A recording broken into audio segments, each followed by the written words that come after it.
9億、ヒップノーティック10億。何？要はまさに大 YouTuber 時代。I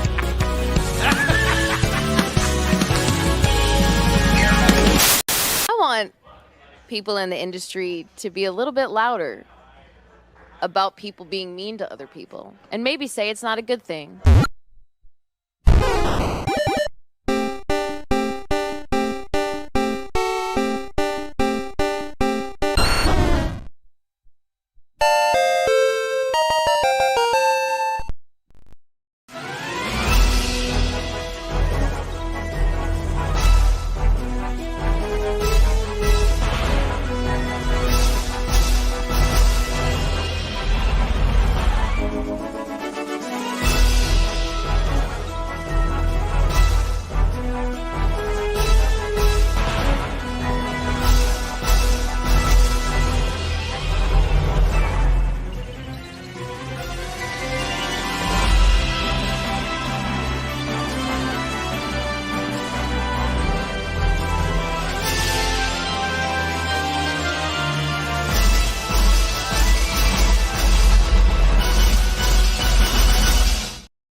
Go have a coffee with your marketing team and just terrify them.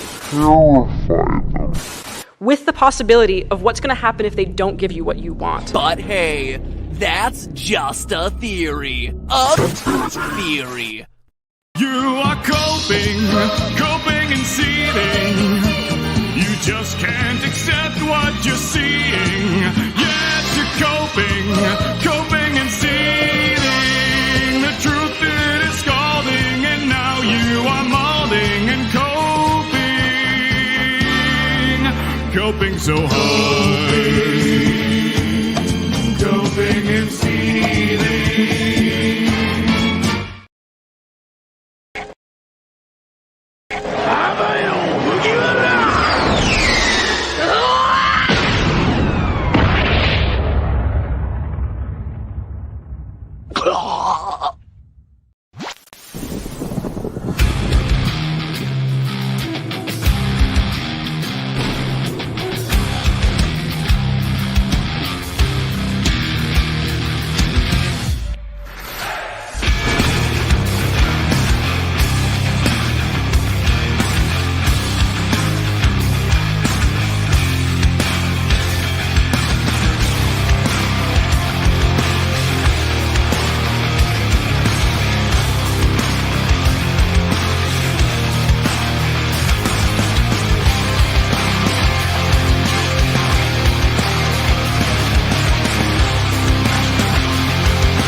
Yes, hello. We are back. It's WTF Live. Look at that now.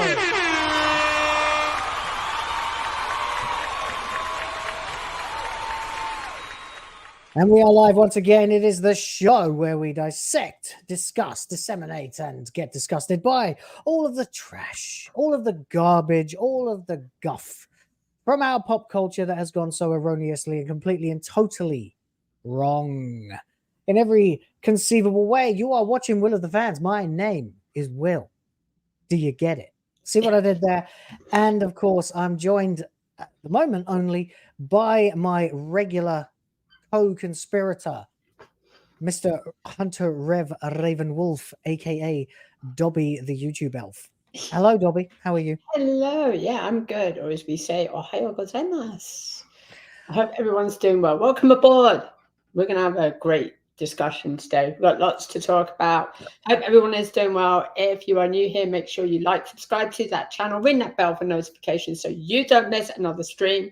And also pay attention to the pinned comments because yes. Surprise, he's going to tell me. But I hope everyone enjoys the stream. We're going to be having a lot of fun today.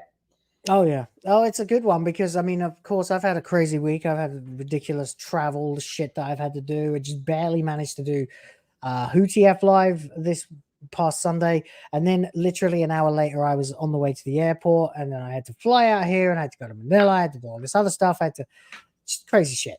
But I'm back, and now finally we are able to conduct ourselves properly once again. And oh god. It's Waluigi has come to bother us with more shit. Hello, Ryan. How are you, mate? I just got home. I do apologize. Oh, I have something in common with Alyssa Mercante. That's refreshing. What's that? Yeah, it's great to be here, gentlemen, and hopefully we have a good talk about topics of the day. Oh, Dobby's wearing a hoodie today. Well, I was just talking about the topics actually because we have got so many because I have been so busy and we had to skip Tuesday's stream, which I'm very sorry for, everybody. I thought I'd be able to get some time to make it up, but you know, it's just been a bit crazy. There's a lot going on, as many of you will know. There's a lot going on in personal life, trying to get married, recently had a baby, lots of stuff like that. So I do apologize. Regularly scheduled programming will eventually recommence and be consistent, and that will be fine. But what have I missed? Avoiding the obvious topics like the clandestine shit that's going on in the American political system at the moment, and as well the massive ring of weirdo files that seems to have emerged in the big name YouTube space. Something it's always the people you least suspect, folks. I don't know, man. It seems to always be people who call themselves children's entertainers who end up wanting to entertain children.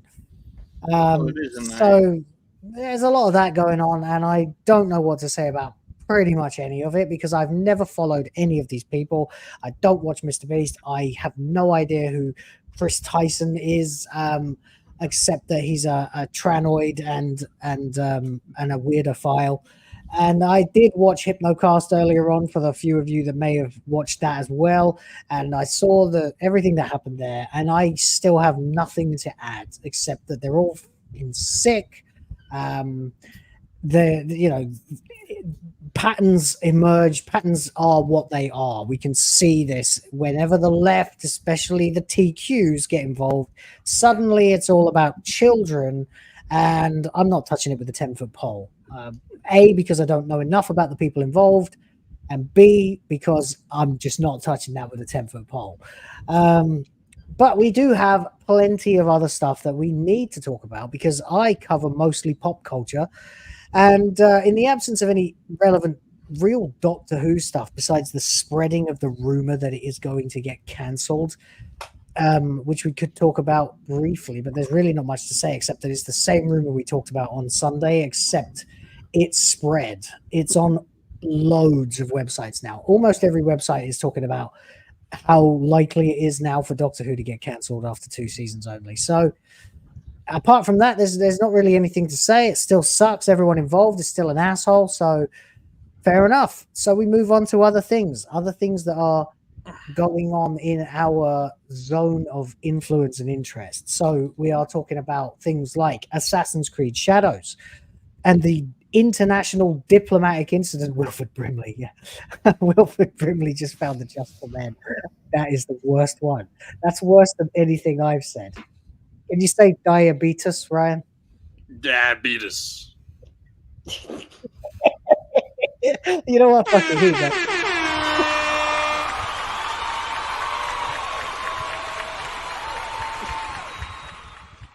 Well played, everybody. So we've got Assassin's Creed. I was shared a second music video that has been sort of doing the circuit that someone made to add context to the previous music video. So we're going to get into that. We've got Gina Carano soundly defeating Disney once again. As they continue to try and get rid of her, she proves that she is tougher than 1,000,000 cockroaches stacked together to perform Mega Roach. It's crazy. Disney just keeps losing, and I love to see that. There's plenty of other crap we've got time for, but our top story really has got to be about Alyssa Mercante peering her ugly, filthy, deranged meerkat face back into pop culture once again to basically call the entire country of Japan racist. So, and there's that. But there's also a little bonus for everybody. I don't do goals typically on this stream. But if we can get 30 members in the runtime of this stream, or $50, whatever, not too much, reasonable amount, I will play my Alyssa Mercante rap anthem. Now, this is not just a song; it's a work of art. Okay, this is a funny fucking song, and it's written as if by the word of Alyssa herself, were she to write a diss track for all of us. So, if you'd like to see that, kick in a couple of bucks, and I'll make it happen. Quite simple. And if not, then I won't. So there you go. Anyway, we have plenty to talk about. I suggest we do Gina Carano first because, it ties into another story too. Everything's going terribly wrong for Disney. And the other two stories are basically connected to each other through being about Assassin's Creed Shadows anyway. So if that's okay, then that's where we're going. And hail to the 199 B-Man in the chat representing there for D-Day Cobra, Jeremy Griggs, of course, the #1 Trump supporter in our particular space of the internet. So mad respect to him and to the Donald himself.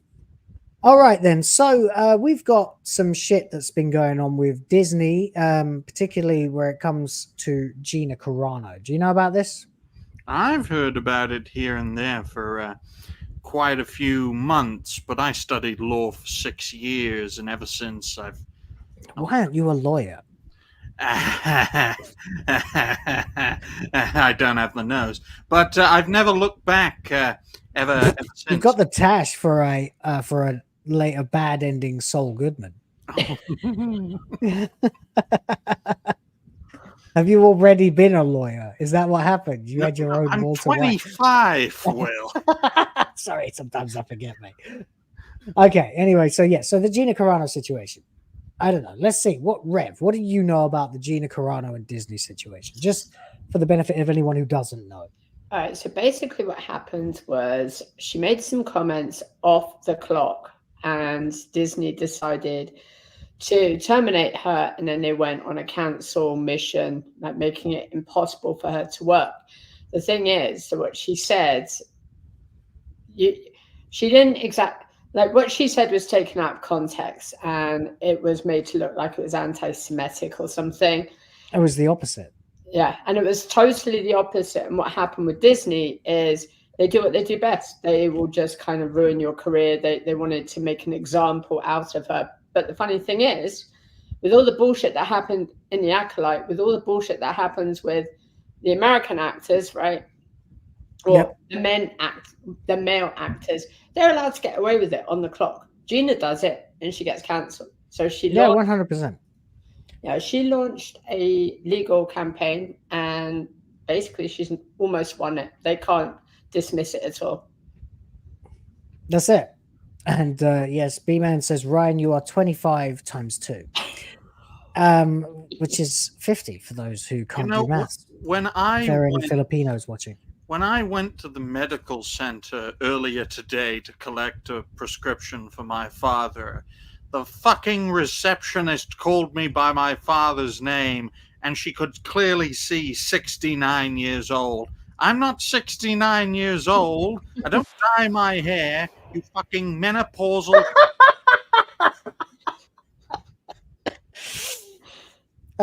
Sorry, mate. That's ridiculous. Even I would have assumed you were nearly 70. I would have said 80. My country is a fucking shithole, and there aren't even many brown people living in it. So you're, I mean, apart from obviously owning and operating a truck stop, you also take care of your dad. So you went to pick up a prescription for him. Yes. And you got treated as if you were your own father. Yes. Because I'm telling you, dude, it's the mustache. They have to do that, otherwise they won't give me the prescription. But it's the mustache, man. It is. If you had the beard, you looked younger when you just had a beard.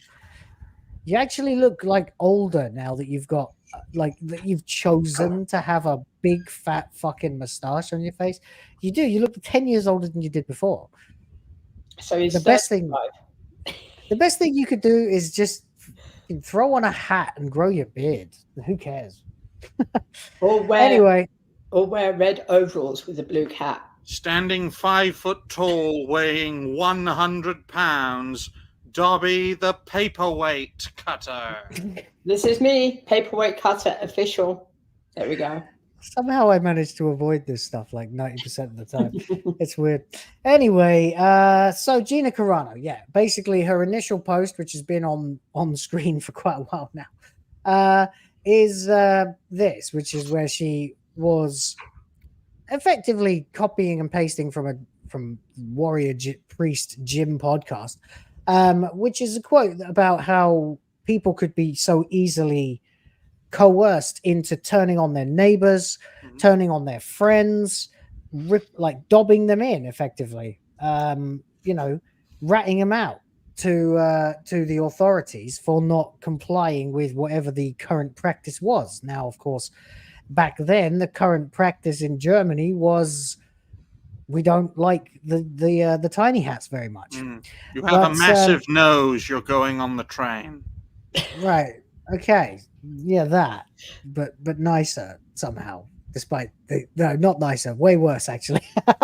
But anyway, the point is, she basically was pointing out that if at the time we were doing the vaccine, right? We were doing all that crap. And we were getting shot. Yeah. It was, yes, we were getting shot like a president almost did. But the point is, she was pointing out the very obvious and accurate similarities between that situation and a situation that was in its infancy in America and Europe and the UK at the time, whereby people were being encouraged to tell on their neighbors who had decided to opt out. And because of that, she was ridiculed, vilified, and referred to as abhorrent by Disney, who fired her, Lucasfilm. And even stupider than that is the fact that they actually put in the quote an attribution to a representative of Lucasfilm. It was not just a quote from a source.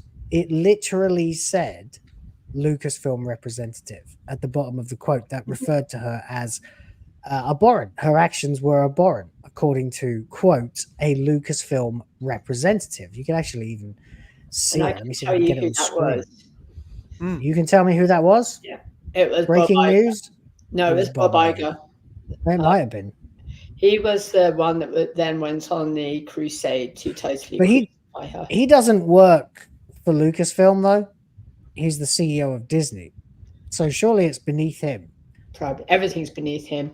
He doesn't represent Lucasfilm, is what I'm saying. I mean, if it were Kathleen Kennedy herself, I could understand that because she's the head of Lucasfilm. But Bob Iger is the head of the whole Disney conglomerate. So I mean, I remember when the Acolyte was first announced, along with a slew of other shows, the Lando show, as well as the what was it, the New Rangers of the Republic, the New Republic Rangers, something like that. She was supposed to have her own show, Rangers of the New Republic. That was going to be her spin-off. And then it got canned after this whole controversy, but I can distinctly remember that as a concept because it was showcased at the same time as the Acolyte. I mean, back then, I was of the view that none of these are going to be made into shows because the scraping at the bottom of the barrel. It's like taking every Star Wars character and making a show or a film out of them. They tried that with Solo, with the film concept, and it completely failed. And now they're trying it with the television show format, with Rangers of the New Republic. It hasn't gone off the ground. The Acolyte was a it busted doesn't exist. flush. It was cancelled. And Lando. Where's Lando? Billy D. Williams. I don't know. He's like 80 now or something. No, crazy the other like Lando. Oh, Donald Glover. Yeah, the Lando. Well, I mean, the first Star Wars movie to ever lose money, Solo, which he was in as Lando. So obviously, all their careers went south after that.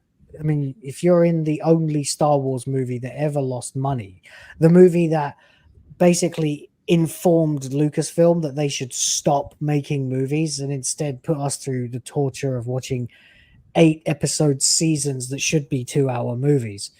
It's not been good. They all lost their jobs and everyone, involved was scrapped, but they weren't vilified like Gina Carano was, where they said, and this was the direct quote, Gina Carano is not currently employed by Lucasfilm and there are no plans for her to be in the future. Nevertheless, her social media posts denigrating people based on their cultural and religious identities are abhorrent and unacceptable. End quote. First of all, whoever wrote this is a brainlet. I mean, she didn't denigrate anyone based on their cultural or religious identity. The comparison. That's clearly. Think about it, Will, from an establishment perspective. Making a comparison between the dehumanization efforts of, say, 1930s Germany or 1940s Europe, as well as, say, 1950s, 1960s Vietnam, especially during the Vietnam War, comparing that level of dehumanization to the dehumanization faced by those who were against getting shot, to them, to the establishment, and to their allies in the mainstream media and in mainstream entertainment, that comparison was, and still is, in their view, abhorrent and unacceptable. They're just using the denigrating people based on their cultural and religious identity as front. That was a colossal fuck up, though, to do that, because she didn't do that. Yeah, she didn't She demonstrably did not do that. In fact, if anything, she is advocating for entirely the opposite. It's ridiculous to accuse her of. I mean, she's basically saying, don't denigrate people based on arbitrary factors that you've been incentivized to denigrate them on by the government of your country in that time, which is exactly what happened to the poor fuckers in 1930s Germany, and also a microcosmic version, a significantly less but still very severely serious version of that happened in 2021 when everyone was saying, if you don't get this thing put in your body, you are an enemy of the state. And that's disgusting. And she called that out, and she correctly drew a comparison between the two, completely correctly and in good faith. And she did nothing wrong, and she was fired, and she was referred to as abhorrent. The big fuck up no one ever really mentions anymore is the fact that it literally says a Lucasfilm representative. This quote is not attributed to an internal source, which is a dead end, if you were trying to blame somebody for this quote. This is a Lucasfilm representative, which doesn't infer culpability onto the person who wrote it, half-brained as they are. It infers the culpability onto Lucasfilm, who chose a person to represent them as a body. And thus, this is the opinion of the company. There is no disclaimer saying this person's views do not represent the views of the company at large. No, it's a representative of Lucasfilm. So it is Carano versus the company. And of course, years rolled on, a couple of years anyway. And then Elon Musk snatched up Twitter and turned it into the glorious playground that we now call X, where we can actually be heard saying our opinions that are contrary to the Biden regime and stuff like that. And, so the Biden regime, I mean, come on. But anyway, the weekend at Biden regime. And now basically she got into a lawsuit funded by Musk because Disney pissed him off too. I mean, there really isn't anybody with common sense that Disney hasn't pissed off at this point. They've pissed off politicians. They've pissed off Florida. They've pissed off all their fans. They've alienated everybody who liked every franchise they own. And now the chickens are coming home to roost. It's like an anti-version of reality-based, just doing whatever the fuck you want, not giving a damn if all your projects fail or if anyone hates you. Whereas with me, folks, I don't give a damn if I don't make a dime, but I do give a damn about my reputation and my support base, unlike Disney. That's why I call it anti-reality-based. But the thing is, what Disney also did is they pissed off their workers. So I did the college program when I was younger, and I will tell you, they pay well below minimum wage. And what the workers were pissed off at is they work 10 to 12 hours a day with very limited breaks in the heat. The actors who are in the costumes, they have a worse time because they can't just take off the costume because it's like metal kind of, it's like a metal, almost like a metal exoskeleton.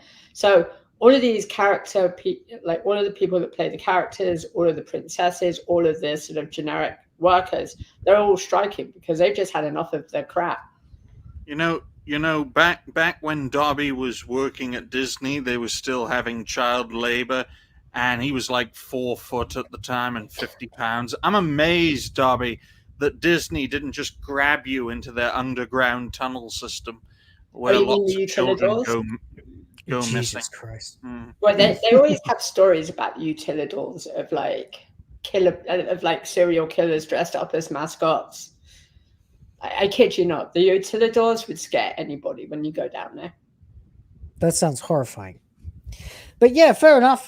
So after all of this, we come to the point we're at now where, I don't know, I think it was around about February or so when Disney put in a motion to dismiss, or that's when I heard about it anyway. And it's been a few months, and now basically the motion to dismiss has been denied, proving once again that it doesn't matter who the you are in this rising tide of backlash, you can still lose against one voice that you pissed off just enough. The other element of this, before I get into the actual article, is that I want to go into, and I'm going to zoom in a bit more here, is the fact that a few months later, right before this was, it was not long after this had happened, Pedro Pascal, who plays the actual Mandalorian, allegedly, anyway, I mean, he's probably never in the suit, but he plays the voice, at least, of the Mandalorian.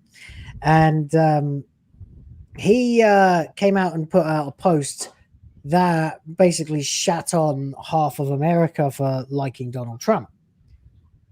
And there were no repercussions for him whatsoever. Literally none. He can say whatever he wants as long as he's on the same alignment politically as they are. Oh, absolutely. And it's not surprising. What he stated did not question the current establishment, didn't question the mainstream media. It also didn't question mainstream entertainment, unlike with Gina's comments, which she had made. So no wonder nothing happened to him. That's it. So, Pedro Pascal, he posted this, which is just a screenshot of it. It was losers in 1865, losers in 1945, losers in 2020. And this was actually before what happened with Corona. But he posted that and no repercussions whatsoever. Well, lost the war, won the peace in all three. Yeah.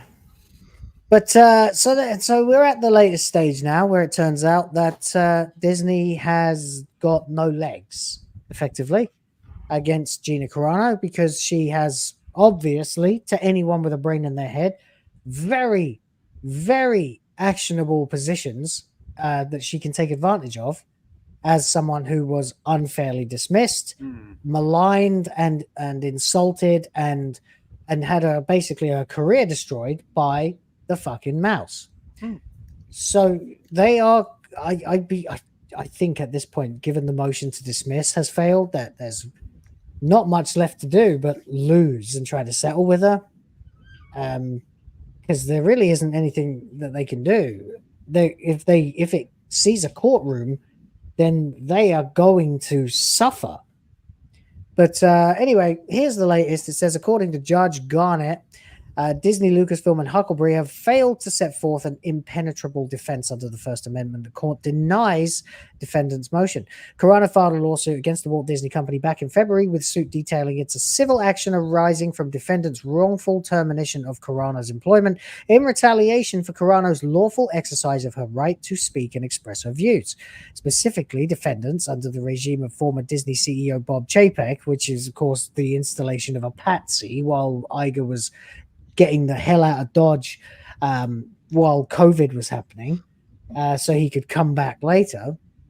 And we were all calling it too. We all knew he was a patsy from the word go, but, well, I mean, nothing to really report there. It's played out exactly as it was intended to. He's the patsy. Fired Carano because of her posts on various social media platforms, including X, formerly known as Twitter. Carano composed and published the post while she was off duty and away from the workplace, which is another element of this that you need to think about when it comes to working for a company like Disney. If you're not on set at the time, are you still guilty? What's in the contract? Do you represent the company when you are not actively engaged in the practice of working for them?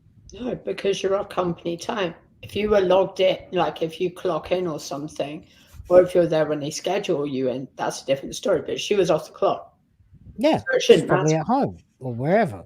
She just saw something interesting, shared it, and decided to air her views that othering people is bad now, just as it was bad then. And just because the reason for doing it has changed doesn't make it any less disgusting and evil. And they either deliberately misinterpreted it, or they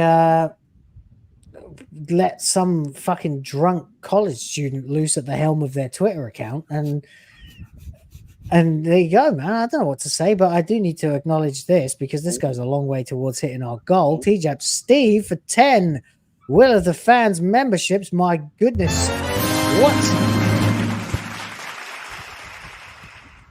We have to do some math a little while to work out how far we are towards our total for the Alyssa song.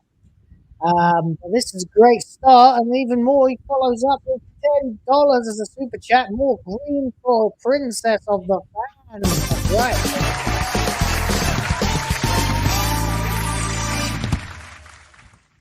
And for those who may be confused, because there were a couple, Princess of the Fans refers to my 7-week-old today daughter, not to me, or whatever you might perceive I might get up to. I assure you, it's more boring than that. Believe me, when I have some downtime, I'm sitting at this computer playing Final Fantasy 14 because I'm still trying to catch up with Hypno. Will of the Trans. Yeah, I know. I've thought of that a few times, but I am not going there. Anyway, thank you very much, Steve. We are that much closer.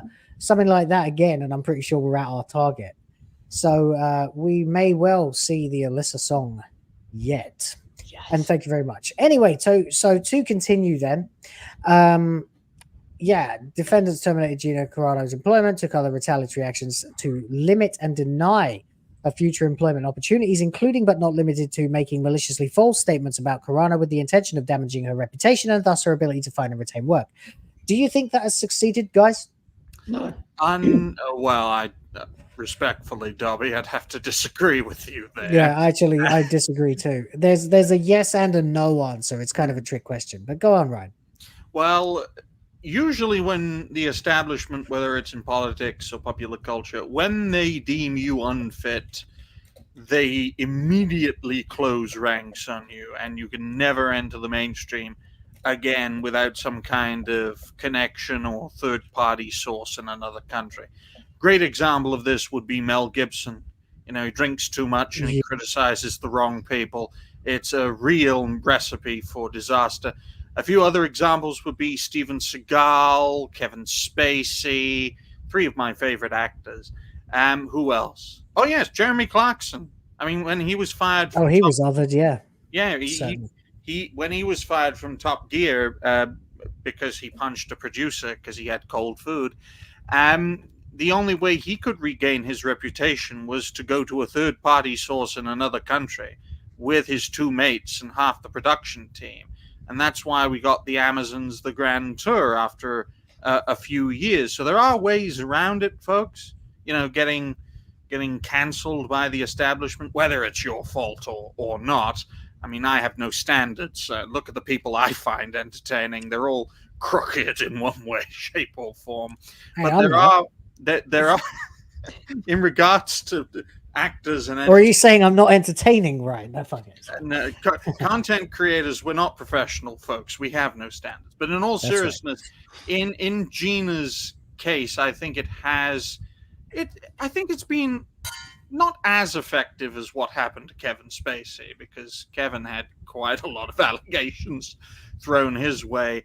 But I think the effect is similar, to the point where you can't go back into mainstream entertainment anymore. You either have to use indie sources, especially if you're in the US or the UK, or you go outside the West and play your craft there. I heard recently that Kevin Spacey had been coaching, acting coaching in Armenia, which most of the people watching couldn't find on a fucking map if it wasn't told.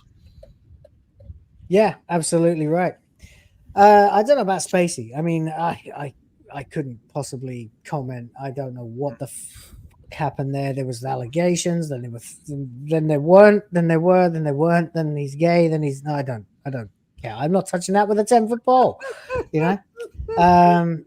I don't know. If I look, one thing people can absolutely guarantee about Will is I will never comment on something if I'm not sure I know what I'm about to say.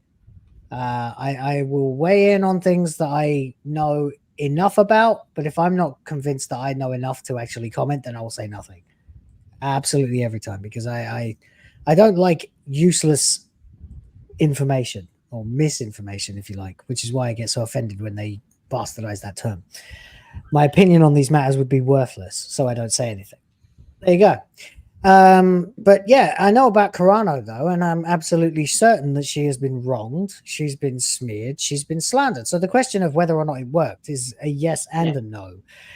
On the one hand, it worked perfectly because she hasn't worked in a mainstream Hollywood production since, and it's been 3 years and change.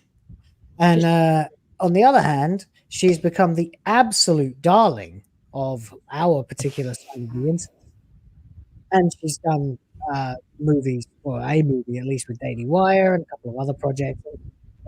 She's probably doing fine in terms of her life. You okay, Will? I'm hearing audio difficulties on your end. Are you? It sounds a little better now, but that's weird, because I'm getting a non-stop rumbling from your microphone. That's the fan. That's my Will of the fan. He's white too. You need one of these, mate. It's a cozy cover for your microphone. I'm not covering a white windshield fan with a black thing. What kind of message would for that your microphone send? You dickhead. You put it over your microphone. Look what the fuck are you talking? Look at it. How's this supposed to go over a fan? It goes over the mic. Jesus Christ, Ryan. Get some new glasses, for crying out loud. Anyway, is this better? Yes. Yeah, it is. Yeah. That's why I have one too.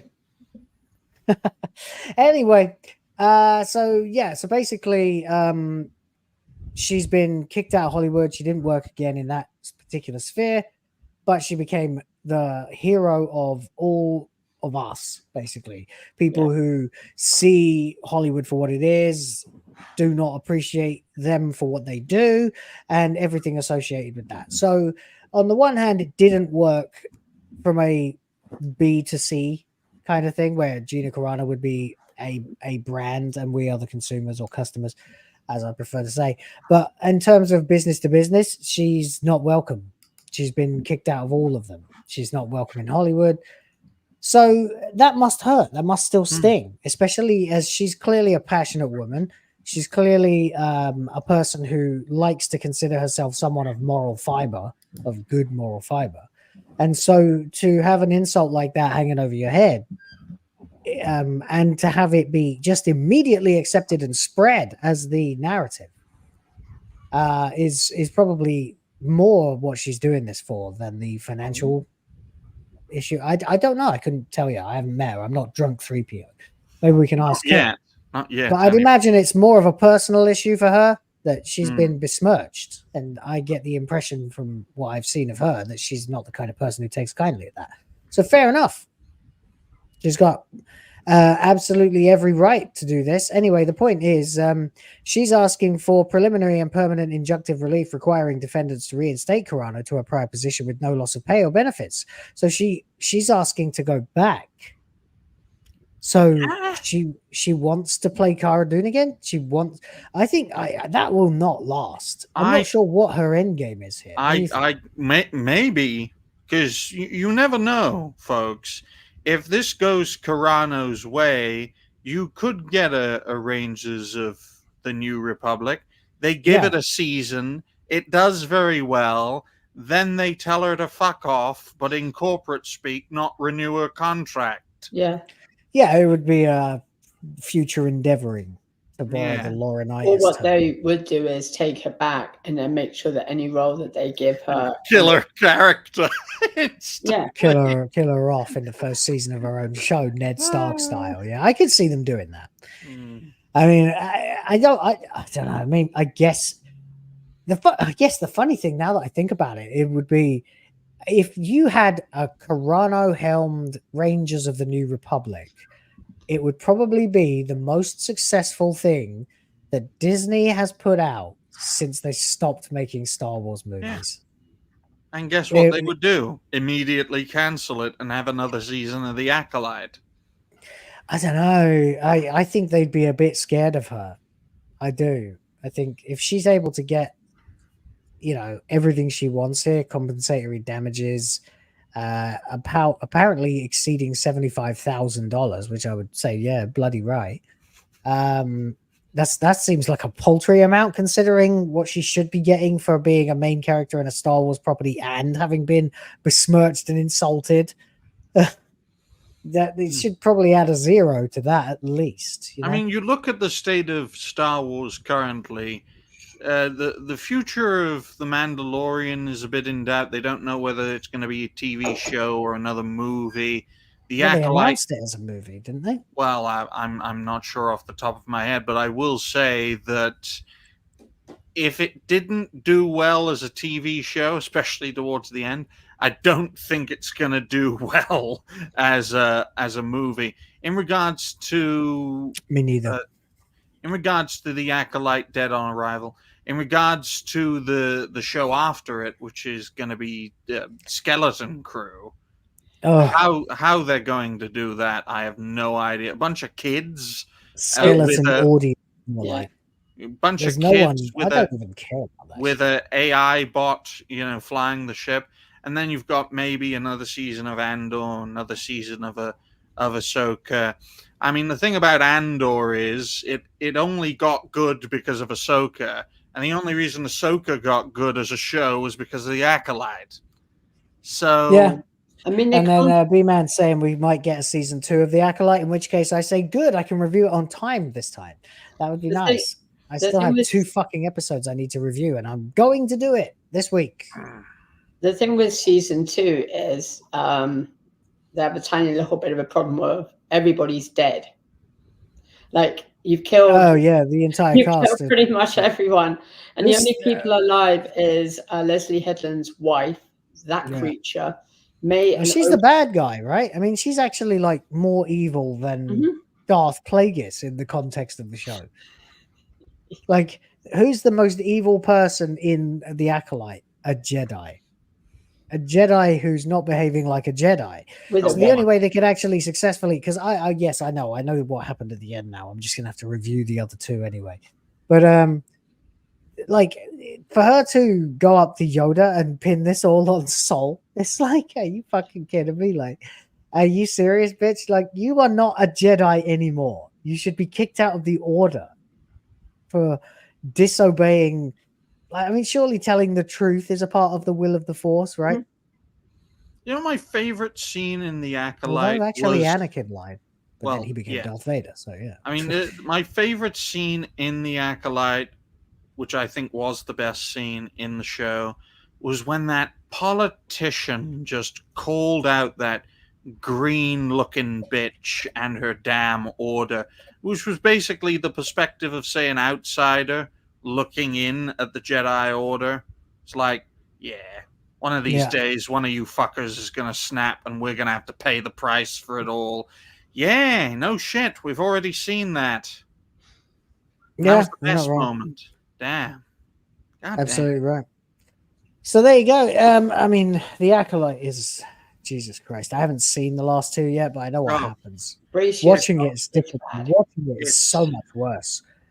When I knew most of what happened in most episodes before I watched them, and when I watched them, I was like, ugh! I literally had to start playing a game on the other monitor so that I could cope with having to listen to this utter shit. If you look back, and I think Darby would agree with me here on this, when you look back at all the shows that were announced before Gina Carano was cancelled, you had the Lando show that never really came to light. You had the Acolyte that came out. You had, Ahsoka, which was, unveiled and then released. Likewise with Andor. Rangers of the New Republic was taken out of that schedule when it desperately needed, looking at it now. It was the thing most people were most interested in. It was definitely needed in that schedule in between Ahsoka and the Acolyte. The rise before the fucking fall from that perspective. And plus the Lando show. I mean, that with that not included as well, it just goes to show that the quality of Star Wars projects has been consistently going down without any opportunity for any kind of increase in Rangers of the New Republic and any potential kind of increase with the Lando show, which is why Skeleton Crew is now being pushed in when I don't remember that being announced. No, it was never on their list to do it. Well, then they pushed it in. I'll be right back. Lando most definitely was. And then you had...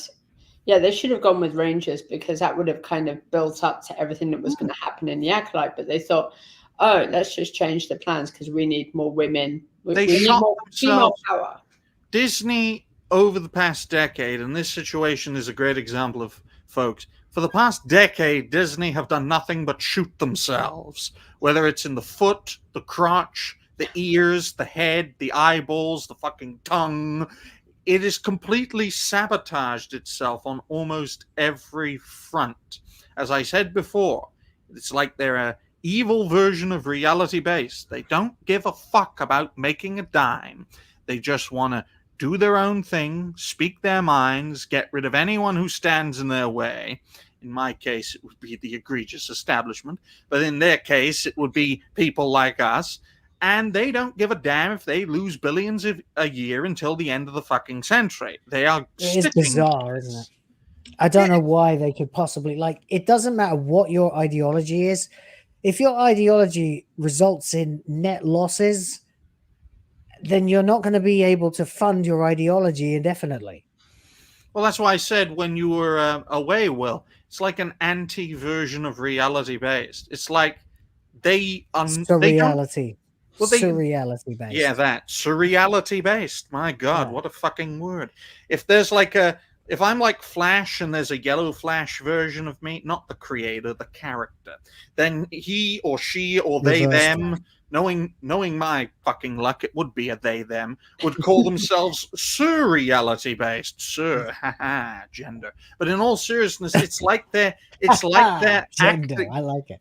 It's like they're acting like that. They don't give a damn about making money. Likewise with reality based. They want to push their point of view, which is progressive, and they don't give a damn if they bleed out financially. And through all these projects, I believe they seriously think that they're getting an audience. They're getting an audience from somewhere, whether it's from their own platform, Disney Plus, whether it's from Hulu, which is arguably a better fucking project. Disney only has stuff in it because they bought into it, not because they actually developed anything. And arguably, over the past decade, the best Disney projects have not been ones made in-house, but they have been made from things that they have bought. Two great examples of this would be the Orville with New Horizons. And another example, which is coming up, is Deadpool versus Wolverine, which will most likely be the best Disney-made projects in Spider-Man No Way Home. And likewise with both those projects, with Deadpool, Wolverine, as well as Spider-Man, I think it was No Way Home, both of them have either very little or no direct involvement from Disney or the MCU. In No Way Home's case, it was a Sony-backed project for the most part. And in Deadpool versus Wolverine's, from that perspective, most of the people working on it were from Fox, who got bought over. So everything Disney has been a part of, especially in-house, has been a colossal fucking failure, in my view. Including the rides, the park, the fact that they've lost a ton of money in stocks. So I think they were down. They've been losing money as far as trading goes, and most of their rides don't work. They opened that brand new ride, Tiana's Adventure, which keeps on breaking. Then they had the new Bears thing that they used to replace the Tiki Room. That keeps on failing where they have fires. Nothing is working for Disney right now. Everything is just falling to pieces. You just say where it's made, and it's like, made in, where's USSR? Yeah, CCCP. Yeah. Young people won't get that reference because, well, no, history. Of course not. But so there you go. Gina Carano is absolutely kicking the mouse's ass once again. They've tried to throw it out. They've tried to have it dismissed, motion to dismiss the suit, and fortunately there is enough justice in this world that we can expect that she probably will kick their ass a little bit longer until they eventually, most likely, will have to settle. I mean, what choice do they have now? They can't. It's not dismissed, so it's going to continue. If they don't want it to go to court, which would be disastrous for them, because there is so much evidence in Carano's favor and none in favor of Disney.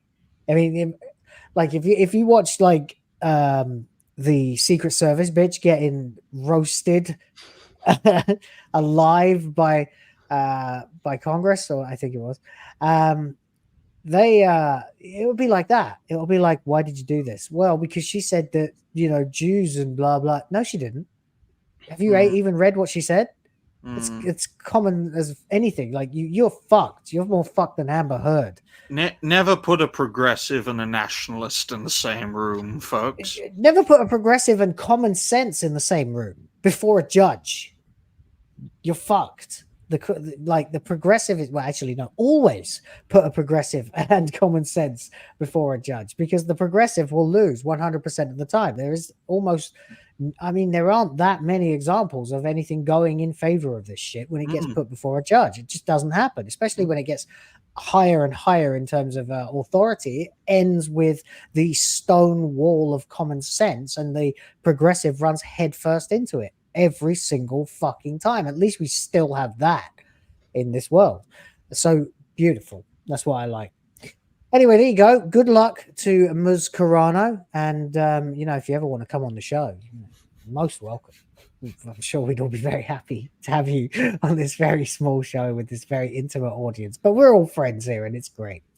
Anyway, that'll do for that. But we do have to also pay our respects to Japan, who have also been in their own massive battle of late. It's been a bit crazy. Yasuke! Yes, it's Assassin's Creed Mercante. Shadows. Oh, we'll get to her. We'll get to her. And if you want to see her rap song, we are halfway to the goal. So and Ryan will rap it. No, I mean, I'd have to let him My watch it crew first is to learn big and it keeps getting bigger. You're gonna like this. This is some fun Oh. stuff. Anyway, yeah. So if you feel like it, we are halfway to goal. We're about somewhere between 23 and 25 bucks shy of, and I'll play the song. And so there you go. But in the meantime, you remember, of course, that there was a music video that came out a couple of weeks ago, where Japan had, through the magic of AI, managed to generate a beautiful and very angry diss track against Assassin's Creed Shadows. It was made by a guy called Cabbage Man. Well, another YouTuber reached out to me and urged me to watch his contextualization of that. So I thought it would be a nice intermission between the two big topics if we have a couple of minutes of this. It's quite long. It's 4 minutes long, but we will probably not watch the whole thing. But yeah, shout out to Project 2501, who has produced this little number entitled Yasuke Isn't to Blame. So there you go. And we're going to get right on with that. Okay, here we go. We got no hate for black being racist. No, that's not the credit. It ain't just game being in the game. Us wages, no lack of respect for our history's paid. They claim you can learn Japanese history in the game, but they're twisting tales, bringing the shame. Okay, I like this already. What do you think? I think I like this better. Yo, who these Assassin's Creed Shadows, thinking they bless us with the nation land to follow historical mistakes, they don't give a damn. Your culture's a freak, we don't need to understand. Somebody who actually understands English has written this. Just AI art, no rights, it's all bland. Modern trucks and rails and medieval frames, they don't even care, it's all the same. Whoa, this is good. Blind to the blame, no effort to learn, it's all a game. Trust in one expert, a fake historian's deal. Change Wikipedia, made up Yasuke's real. This is good. This is broadcasting. But that's not the truth, they just steal. That expert source, imagination. We don't care, just need that black representation. Make him gay, that's the next sensation. And sweet baby grits feeding the frustration. Okay, this is very good. I'm really enjoying this. What do you reckon? Oh, this is cool. Yeah, I mean, I think what they've done here actually is what he said. It adds context. So the original song, you might have noticed, was, you know, it was in Japanese. The subtitles were YouTube trying to translate Japanese and doing reasonably okay with it, but not fantastic.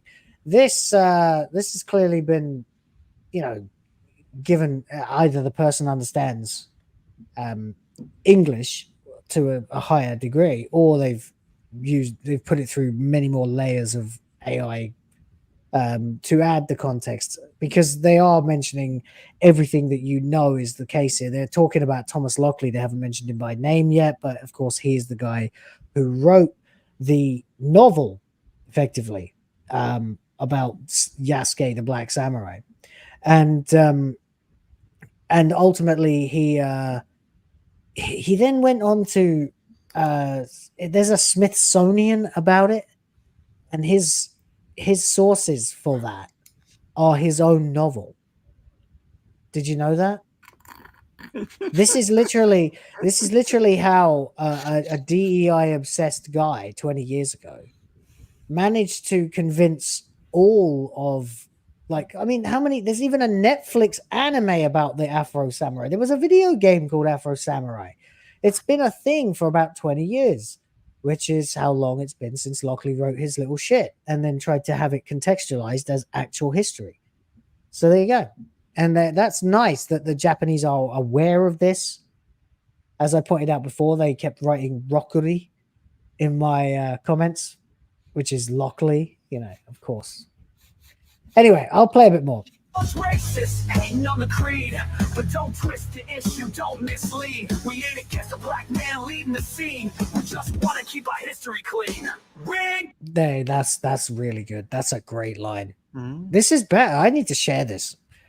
and get it out to more people. Got no hate for black being racist. No, that's not the creed. It ain't just game being in the game. That's wages, no lack of respect for history's stage. They claim you can learn Japanese history in the game, but they're twisting tales, bringing a shame.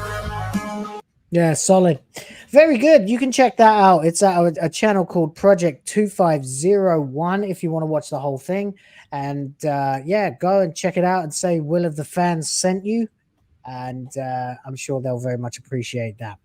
But there you go. So that's the latest. As of course, we know that Japanese politicians are now involved.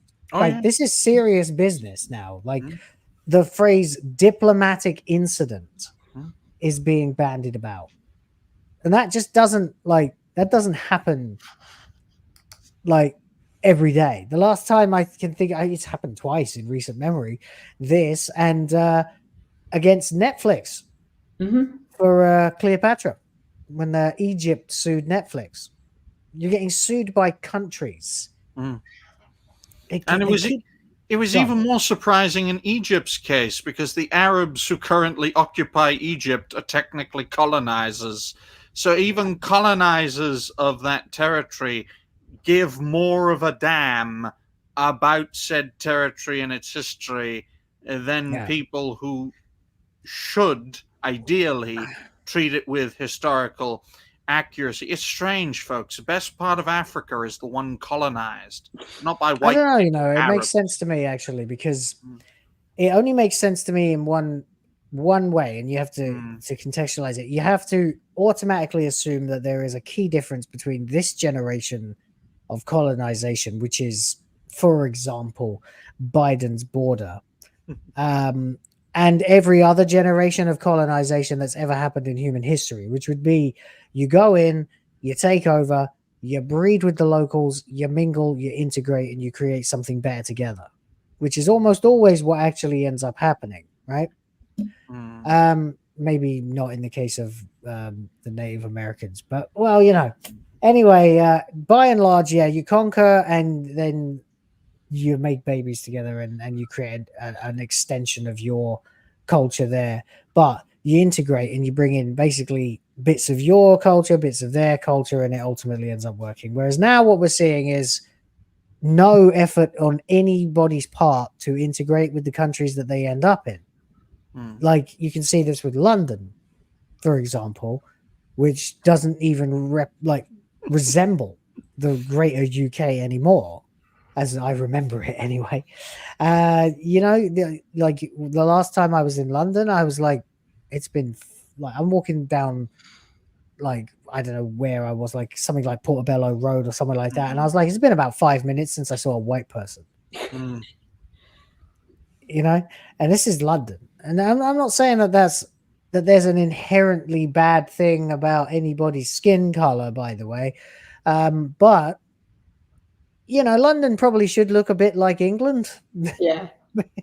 And it shouldn't look like it's kind of a city of just refugees. And at least Japan respects its history. At least Egypt, despite being colonized by the Islamic world for about 1,000 years, respects the history of ancient Egypt. The Western world, by design, does not respect its own history. And in doing so, that justifies the invasion, that justifies the occupation, and that justifies the not assimilation, but rather cultural elimination of the native population without a single shot being fired. Without a single shot being fired. You don't need any kind of violence. It's cultural elimination. You're not going to see that in Japan, despite their population collapsing and Western, I say Westerners, but Western influences telling the Japanese, just open your borders, population collapse won't happen then. But it's good to see that Japan has some backbone, even after the West destroyed 2 of their cities and killed hundreds of thousands of people. Yeah, I guess, look, if a particular people have had a particular set of beliefs and practices for X amount of time, say 4 or 5 generations, then that is the culture of that land. It's, I mean, it's in Japan, the buildings, it's in the roads, it's in everything. I mean, Japan is very interesting, folks. Japan has had a constant imperial family line for 2,600 years. And to put it in perspective, folks, England, which is the centerpiece of the United Kingdom, will be at 1,100 years old in terms of an unbroken bloodline in 2026, when King Athelstan founded England in 926. So that gives you a context just how old Japan is as a kingdom. And to put it into even more perspective, I mean, the United States, what, 250 years old in 2026? Yeah, I know, it's crazy. It's ridiculous when you think we're like 1,200 years old at the point where we're at the moment. But the thing is, with the US, they don't like if you're going to look at the US as a case study in history, the US doesn't know what they want to be, whether it's the shining, place, the shining city on top of the hill, or it's like the US doesn't have an identity. It just has. That's a huge place. There's too many identities. That's why it's so hard to tether under one party or another. Well, that's why it's so good to see that at least one civilized Western nation respects their foundations and traditions. Because if you don't respect your foundations, Western. Technically, Japan was colonized by the West. So, yes, I dare say it is Western. Likewise with Taiwan, likewise with South Korea, likewise with where you're based, Will. Yeah, I know. It's just that even where I'm based, they refer to it as the East. Ah. Because, it is the East. It's like on the map. Just a strange one. I didn't expect you to say Western for Japan because it's, we've all kind of agreed the map is what it is, and Japan's over here. See, look, folks. If you go right to the left where the USA is, just go to the left. I know you don't like going to the left, Will, but do it just this once. If you fucking violent, mate. If you look at California, if you keep going to the west of California through the Pacific, you'll be in a place. Then you'll end up. Japan, you'll end up dead. You'll end up dead. Which is then. Then you've just flown. You've just flown through the most dense area on Earth for tropical storms, and you are likely dead. Flat Earther, Will of the Flat Earthers, ladies. No, you fucking retard! I'm saying if you actually fly west, like if I want to fly home from the Philippines, I have to fly to the west.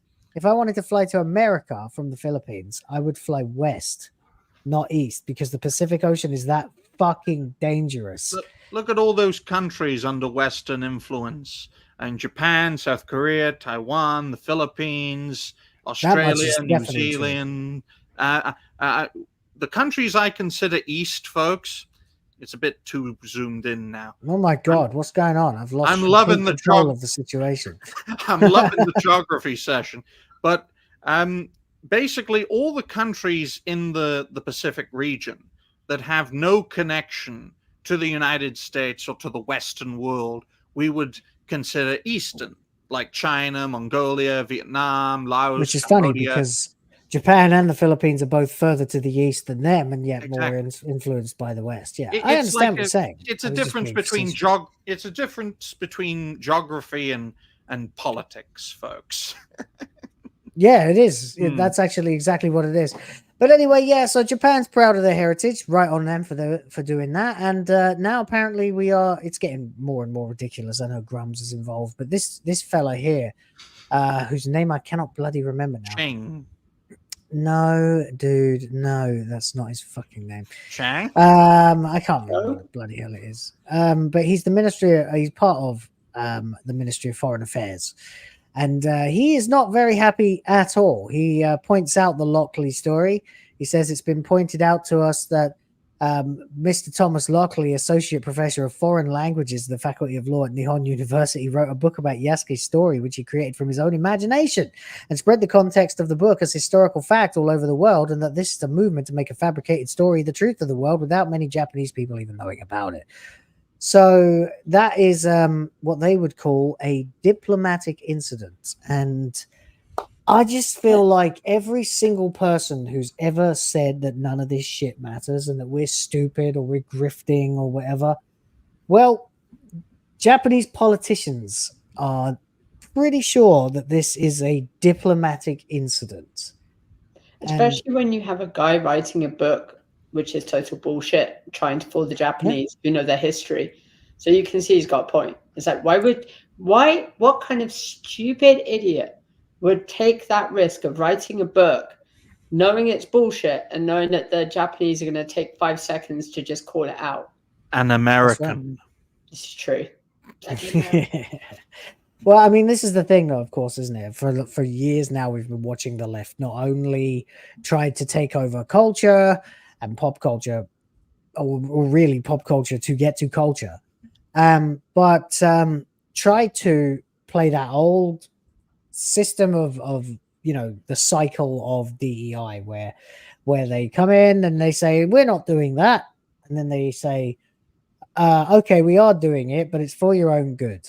And then they say, oh no, it was always like this. So that's where we're at with Doctor Who at the moment, for example. Anytime someone wants to come in my comments and try and talk shit to me, and they're not just falsely quoting misinterpreted viewing figures and things like that, they're going, it was always woke. And it's like, no, it was always liberal.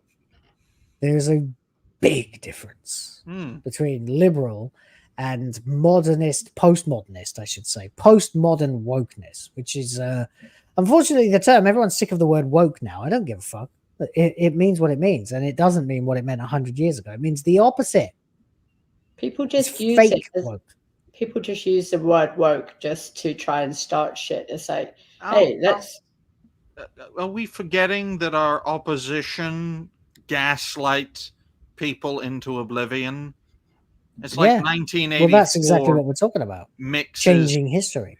Mixing Brave New World. They don't just change history. They change language. They change words. They change culture. They want to kill everything and everyone, because I dare say that this movement, which goes back to the days of the French Revolution, then you've got Marx and Engels, then you've got Lenin and Stalin, the Cold War, and then the War on Terror, yada, yada, yada. Ching Chang Chong's over at Chinatown now, leading the charge. I dare say that these fuckers have all been brainwashed into believing in an ideology that will lead to the destruction of planet Earth, the destruction of humanity, and the annihilation of every single man, woman, and child, including themselves, by the way. That's how dangerous it is. The 20th century is proof of that. Yeah, well, they just employed a different approach, of course. Info wars. Anyway, that leads us on rather neatly to our chief gaslighter, of course, the one true bitch herself, the pain of pains. I don't know, the will of wanton destruction to everything. Will of the herpes. She keeps coming back. The face that is I'm spamming in the chat right now. And that, of course, is our good old friend, Alyssa Mercante, who has released an unauthorized and unsolicited rap song, by the way, that you can hear anytime when we get another $20. But there you go. How to describe Alyssa Mercante in a single sentence? Prostitute. Ah, yes. The force of 1,000 whack-turs. Oh yeah, she's hawked some turs in her fucking life, isn't she? She was apprenticed to Kamala Harris at Whack-Tur School. Yeah.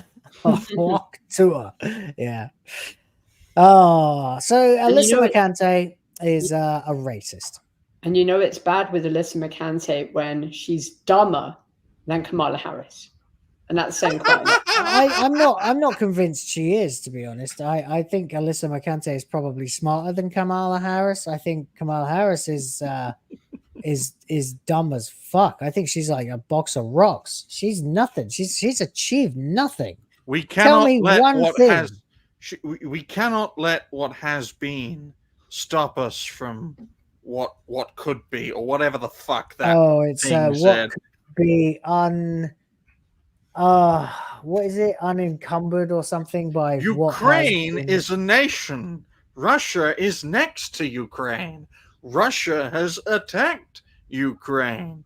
She also Ukraine likes is school our buses. friend.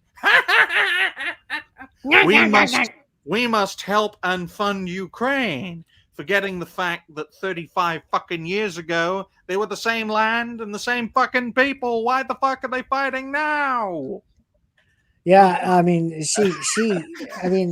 she actually is a fucking chicken. I know. You know, she actually is. She's a chicken. When she laughs, she sounds like a chicken. She sounds like a fucking chicken. Fuck when me, she the laughs. Joker. The Joker is trans. The way she laughs, she sounds like a fucking chicken. Like, I can sit here and go buck, buck, buck all I want. She sounds more like a chicken than that. We've got 4, yeah.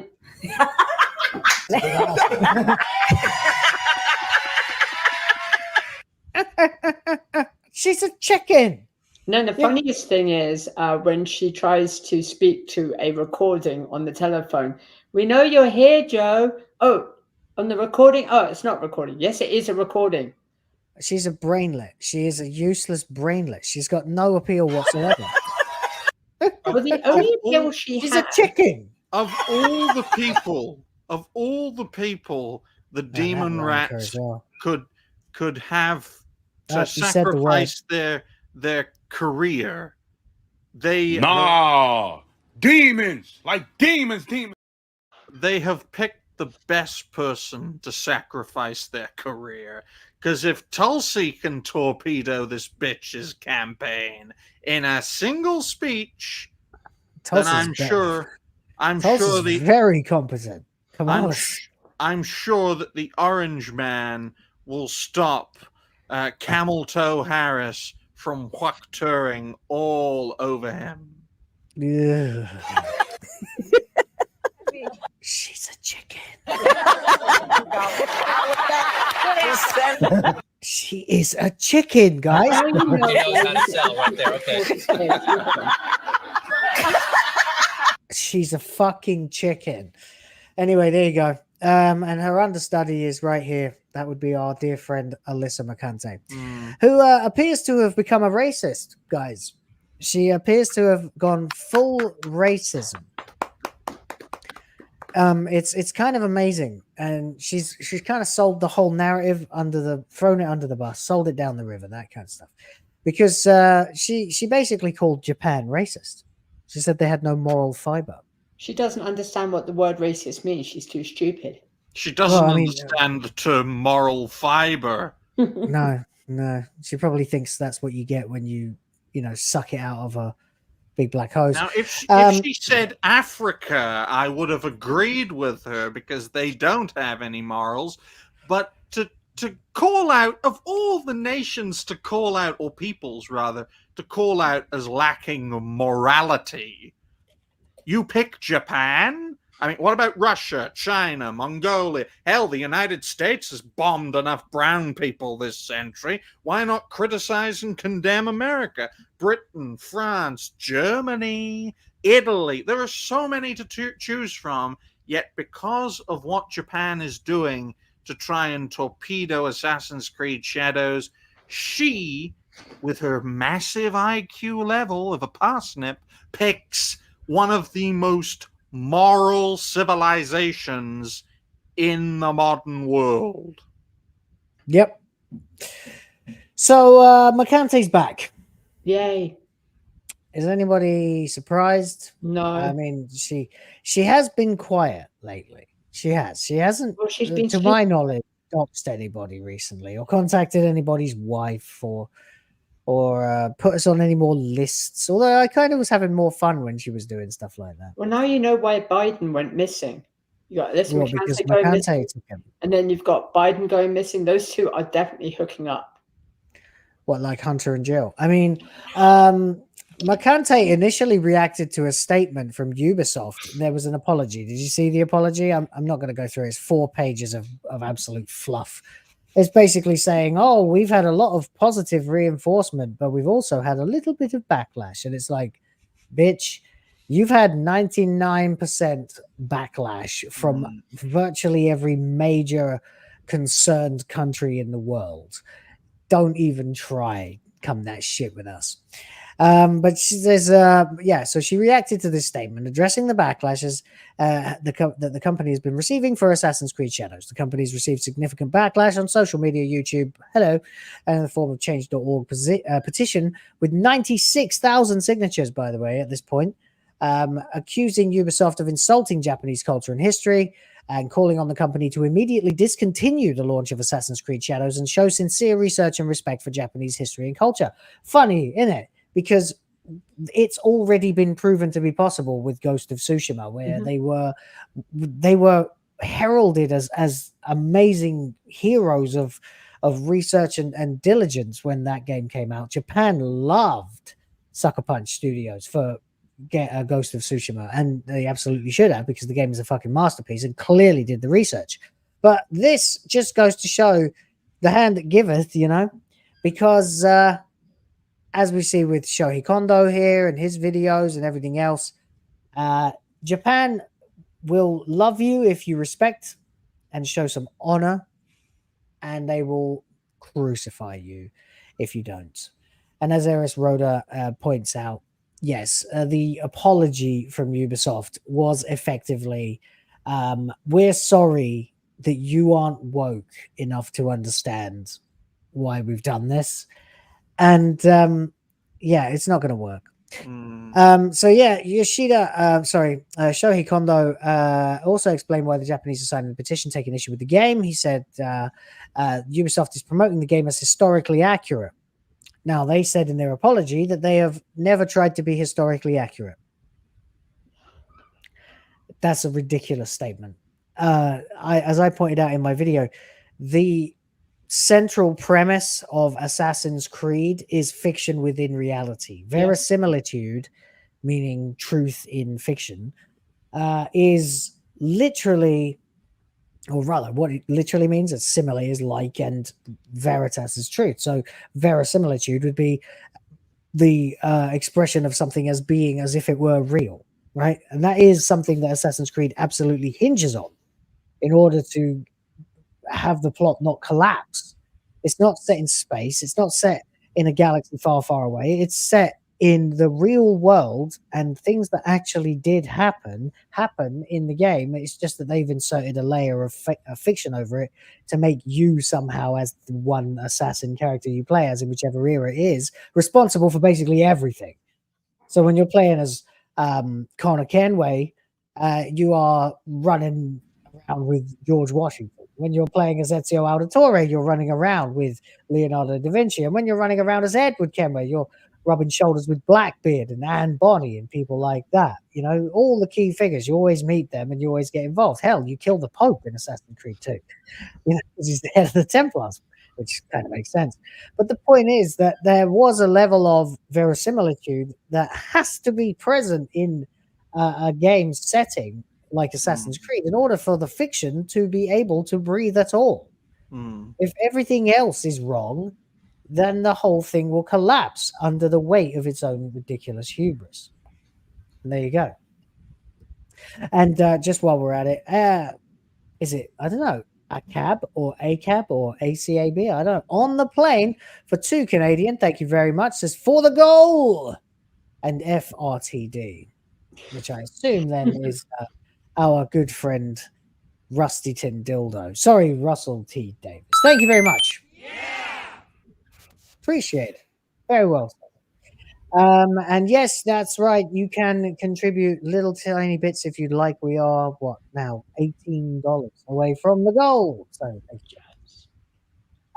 Anyway, so yeah, if you are not going to have if you're going to have a plot that requires history to otherwise be accurate, but for your plot, and then you are going to get that history all wrong.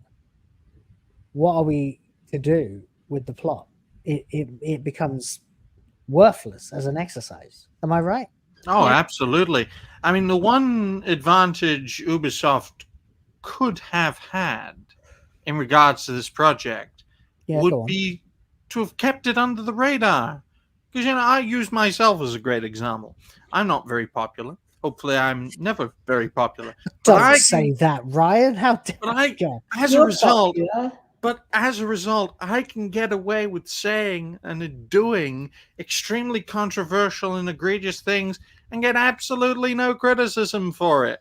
So if a criminally underrated studio that no one had fucking ever heard of made a project like this and stayed under the radar, I think in all honesty, no one would give a fucking damn. But because it's Ubisoft, because it's one of the titans of AAA gaming, who have been there and done it for years, making game after game after game, which, in its early period was either great or good. In its later period, it was either good or meh.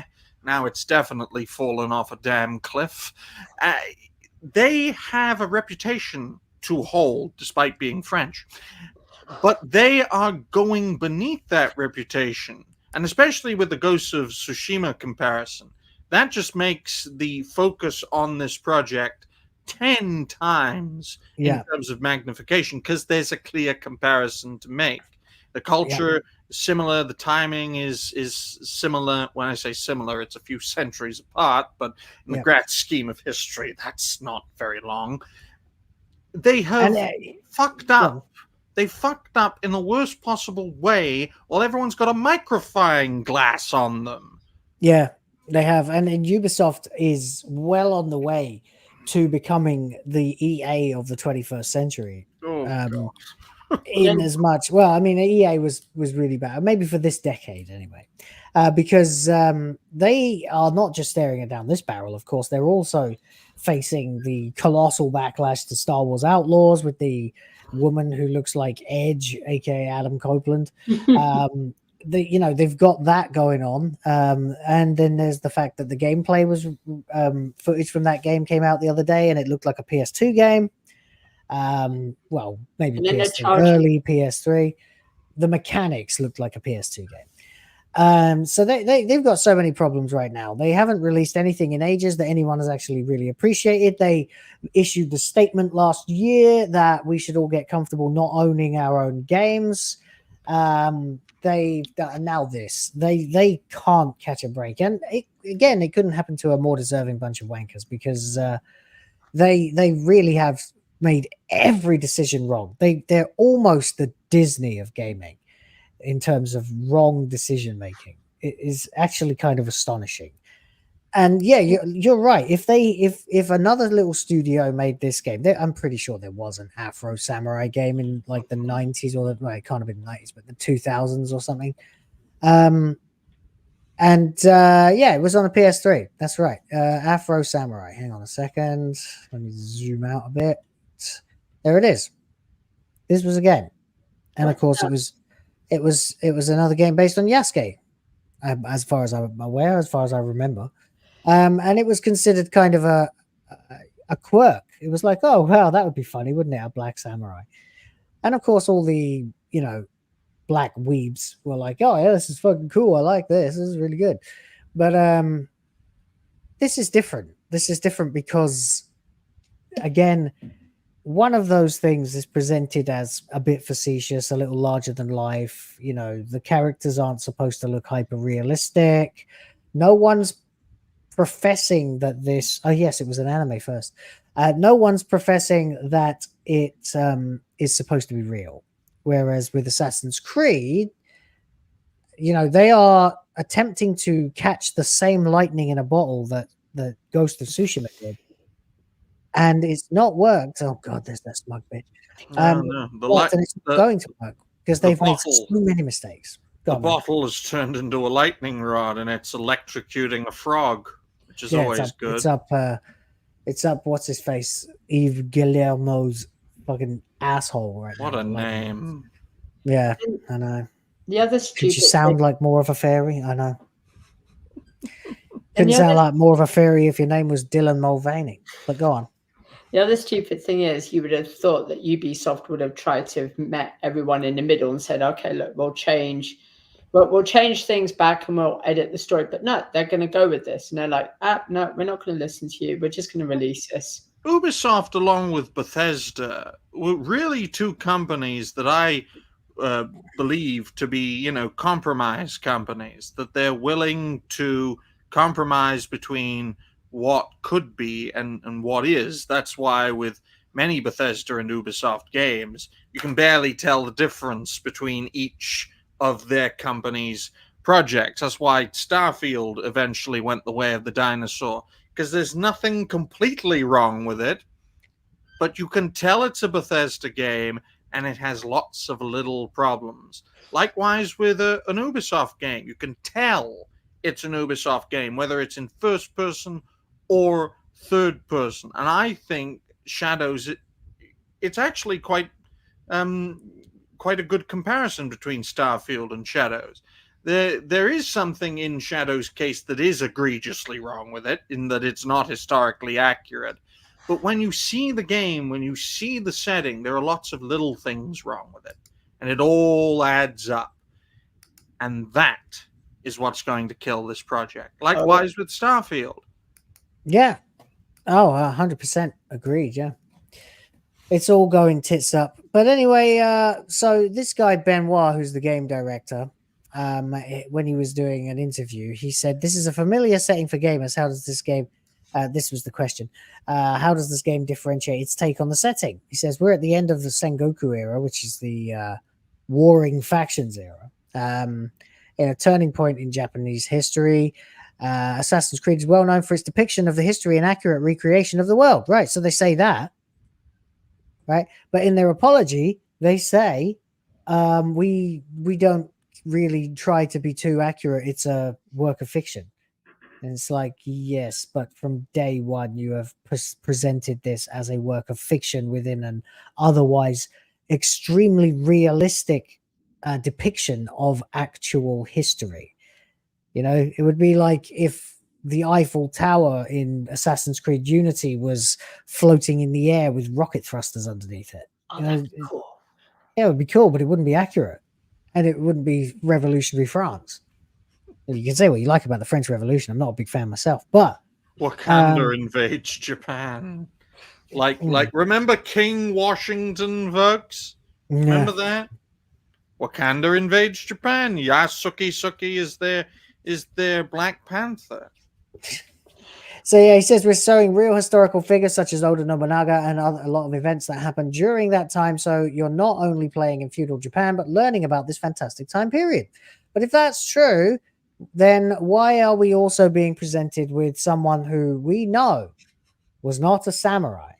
We know could not be a samurai. And the reason that he could not be a samurai is because he's a foreigner. It would be like expecting to walk into the UK and immediately get given a knighthood because you are not from the UK. And I know, Keir Starmer is only a couple of moves away from making that happen. But, this is ridiculous. And especially in Japan, because if you were a samurai, you had to be from or representative of an extremely prestigious house. It'd be literally like being a knight in the old days in England. And so the idea that a foreigner could just rock up as a servant and end up a samurai, utterly ridiculous. I knight thee, Sir George Floyd. Yeah, it's for like services to drug trafficking. And there you go. Anyway, during their apology, they wrote, since the announcement of Assassin's Creed Shadows, we've received many positive reactions, but also some criticism, including from you, our Japanese players. Understatement of the millennium? I haven't received any positive news at all. The gameplay is a rip-off of Ghost of Tsushima. The game it's a rip-off of itself, really, but yeah. And it's just a complete clusterfuck. What is there to be positive about, apart from for people that want to see a gay black guy getting it on with other men? They can watch Doctor Who for that. Yeah, they can. Yeah, fucking hell, they can. I'm sorry to interrupt, but I just saw something from Goldie. that I found very sad. Uh-oh. What's John the that? White's dead, Will. Oh no. No, that's terrible. Yeah, I just And he saw did that. die from cancer. I spoke to him a couple of weeks ago. He was I wanted to get him back on the show one day. Dear, oh dear. Shit. Well, it's always sad when a content creator passes away, folks, especially when he's a nice man. He's a good friend. Mm. He was a strong member of our movement, if you like. You know, he didn't do anything by half measures. He was a powerful voice in the community, and he was criminally underrated. Has his creator journey cut short as a result of a terrible disease that unfortunately Darby also has. So please go and check out John the White and check out Darby as well. Yeah, that is a terrible, terrible shame. I would do a moment's silence, but it's a live stream, and you know that's not really something I can do. I'll do it myself in my own way privately later. But rest in peace, John. It was a pleasure to know you, man. This better not be fake news, Goldie. I'm using you as a news source, which I don't usually do. Think, based on the message that we've got in our chat, yeah, I don't think he's messing around. Yeah. Damn, that is a terrible shame. Rest in peace, John the White. That's a terrible shame. Oh dear. Well, at least you won't have to play Assassin's Creed Shadows. I guess we should just plow on. Yeah, please do feel free to shout out or celebrate John and his work any way you feel like you want to. I mean, from my perspective, I can't think of an Ubisoft game off the top of my head that's lost money. At least it hasn't been, like a breaking news. This game is a complete financial failure. And Ubisoft Ubisoft have made quite a few games, folks. And I don't know, Will. I'm trying to find out.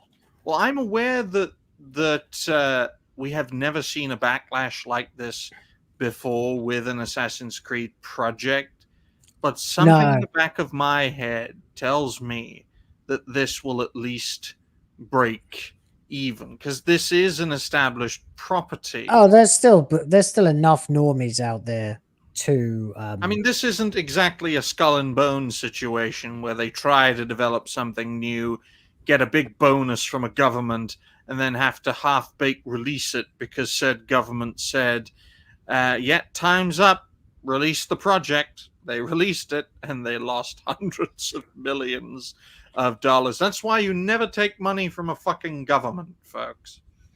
Even if you are a shit company.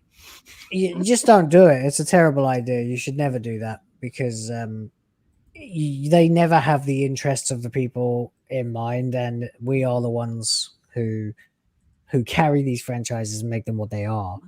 And if you're not willing to participate in that relationship in a good faith manner, then you don't deserve to be invited back, basically. And if you're taking DEI money, I mean, what state are they in anyway? It was more of a sponsorship deal, because the country in question was Singapore, and there's a fucking example of a country that loves to make money and see business opportunities everywhere. For a time, folks, especially in the 20th century, those fuckers would put making money above the right to vote.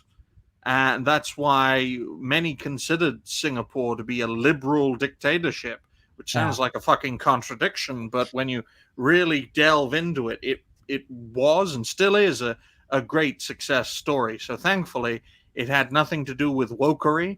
It was more like an investment plan, and they wanted it. They wanted a return on their investment, and they didn't want to delay. So I mean, when it comes to Assassin's Creed and the kinds of fuck ups and backlash that have happened in the series' history, I know 3 wasn't massively popular when it first came out. It had some problems. 4 was Black Flag, and Black Flag still maintained that's the pinnacle of the series for me. That or maybe Origins when they came out with the new system and stuff, and it was just a totally different setting, a totally different type of game. It had been dramatically improved in several ways. Something new from Ubisoft? Impossible. I know, right? But anyway, so the point is, the big one before this, the big Assassin's Creed backlash was Unity, because that was the first Assassin's Creed game in a new generation with a new main character to not have a number. So it wasn't Assassin's Creed 5, which Black Flag was 4.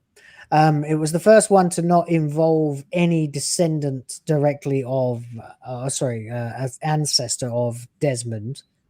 In fact, he wasn't mentioned. I mean, I know he wasn't in 4, but you were playing as Edward Kenway, who's the grandfather of Connor Kenway in 3, who's this ancestor of Desmond.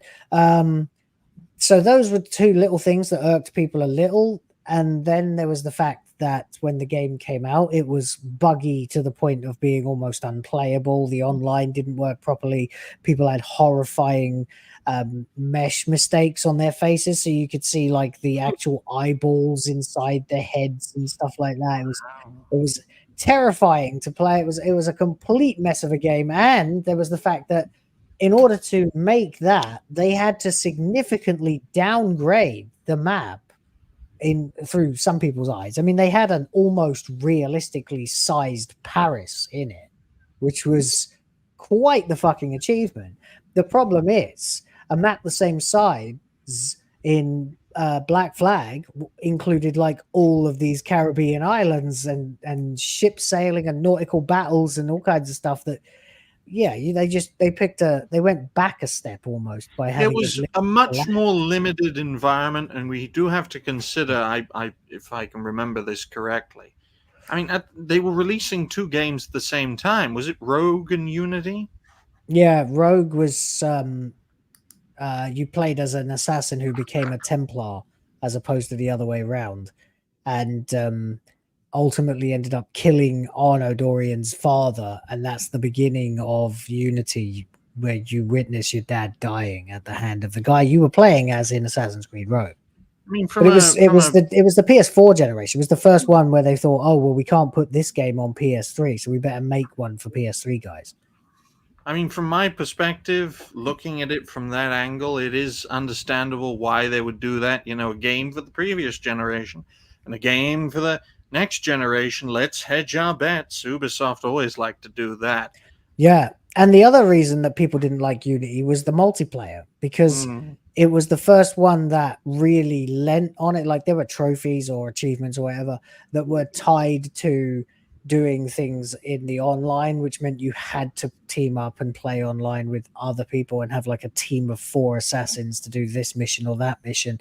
And it was an obvious attempt to try and create like a live service out of Assassin's Creed back then, because Ubisoft have always been championing the merits of live services. And so there you go. And you know, it's that general attitude that has soured their reputation in general. But then they come out and they do this. I mean, they were pretty disliked already without DEI. I mean, you literally you like, I don't know, it's like being like the guy who lives on the street whose house is filthy and dirty and he's rude to everybody, and they sort of tolerate him because he's their neighbor and whatever. But then he starts showing up in your garden, taking a shit on your garden furniture and stuff like that. And then you think, okay, well, that's pretty bad. But then next thing you know, you catch him upstairs in your kid's bedroom one day, like going through the drawers or something. It's like, okay, now at this point, it's time to get my shotgun, because it's like injecting poison into a gone-off cake. Yes, it's gone from bad to worse.